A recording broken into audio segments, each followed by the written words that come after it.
toque ou gesto sem consentimento pode ser considerado importunação sexual, previsto no Código Penal como crime.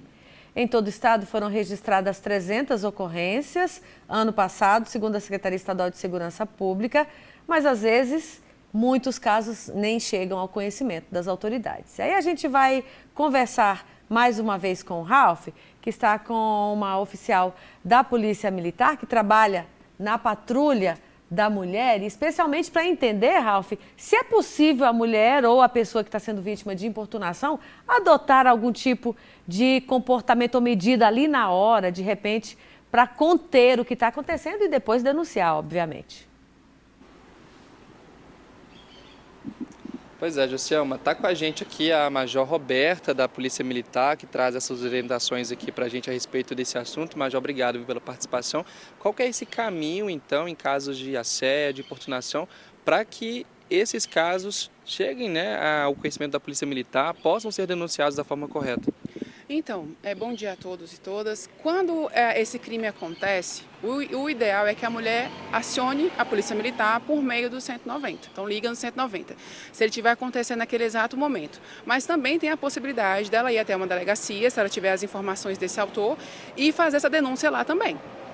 A mulher ou a pessoa que passa por essa situação tem alguma estratégia ali até ela fazer essa denúncia, né?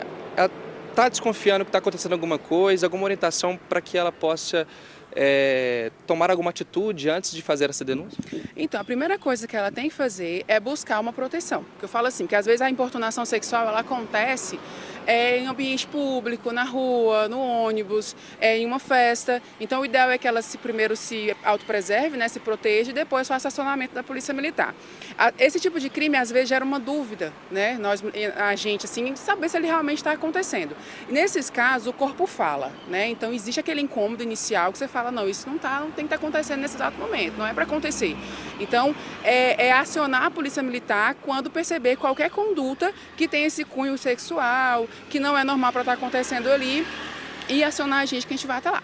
Essa dúvida até pela diferença, né, de importunação para assédio. Isso, existe uma diferença, a gente costuma confundir, porque a importunação sexual é quando esse autor ele pratica um ato libidinoso, né, sem autorização dessa vítima, obviamente, para satisfazer alguma lascívia própria, ou de terceiro também, tipo um desejo sexual. Então é passar a mão, algum comentário desrespeitoso, apalpar, esfregar na mulher, geralmente quando ela está no ônibus, tudo isso é importunação sexual. O assédio sexual, que a gente geralmente chama, essas condutas de assédio, ele acontece já num ambiente em que esse autor tem uma relação hierárquica com essa vítima. Geralmente no local de trabalho, que vai ter uma função, um cargo ali, que ele vai utilizar desse poder que ele tem para obter essa vantagem sexual. Então tem uma diferenciação. O assédio, ele acontece geralmente nesse local de trabalho, de poder e até em escolas também. Certo, mas obrigado, viu, pelas orientações aqui. Então é denunciar para que esses casos possam então ser, né, a polícia possa tomar conhecimento, então, né, Josielma? Tem uma relação carinhosa com a Major, acompanhei a formação dela lá atrás.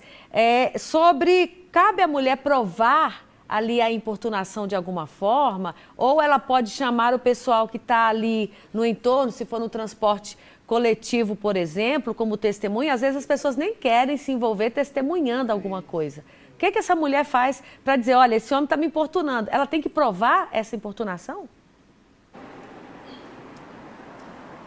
Certo, tem uma pergunta da Josielma, Major, eu faço aqui para a senhora a respeito dessa mulher que passa por essa situação de importunação, assédio.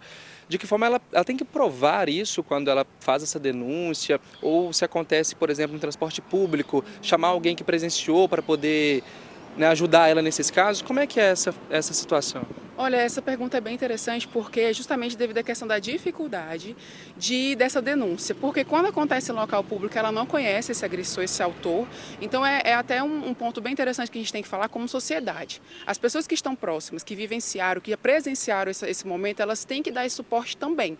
Porque esse tipo de crime contra a mulher é um problema de toda a sociedade. Então a gente, como sociedade, a gente tem que dar esse suporte. Porque senão ela fica sozinha e sem como formalizar essa denúncia. Porque a palavra da mulher ela tem uma força, sim, hoje no nosso ordenamento jurídico. Mas quanto mais provas, melhor. E nesses casos, é muito importante que as pessoas que presenciaram testemunhem para poder evitar esse tipo de crime, né? Se for um transporte por aplicativo, as informações ali já ajudam também. Exatamente. Se for num transporte por aplicativo, né, é muito mais fácil porque ela tem todas as informações ali, ela sai do carro, né, em segurança, e vai até a delegacia ou liga no 190, porque a importância de chamar a polícia militar no momento que o crime está acontecendo é porque a gente patrulha e consegue prender esse agressor com as informações que ela tem. Inclusive, também eu sei que o momento é muito difícil quando a mulher passa por isso, mas quanto mais informação ela tiver, quanto mais ela prestar atenção na roupa, nas vestimentas, no corte de cabelo, isso ajuda a polícia militar a encontrar esse agressor. Então, isso também é importante, né, ter essa atenção. Então, eu volto a falar que a sociedade precisa também dar esse suporte na hora da denúncia. O medo, por mais que ele venha, tem que ser deixado um pouquinho de lado para poder fazer essa denúncia, né? Porque é importante, sim. Demais. É muito importante. A gente percebe que depois que essa lei foi promulgada, os números começaram a aumentar de denúncias, mas assim, a gente sabe, nós sabemos que a gente que trabalha nessa área, que a quantidade de casos que acontecem é infinitamente maior do que o que é denunciado. Então, por isso que é importante denunciar, porque a gente consegue trabalhar melhor a prevenção desse crime e o combate também. Certo, Major. Obrigado, viu, Josielma? Então, as orientações aqui da Major mais uma vez. Valeu, Ralf. Obrigada, Major, pelos esclarecimentos.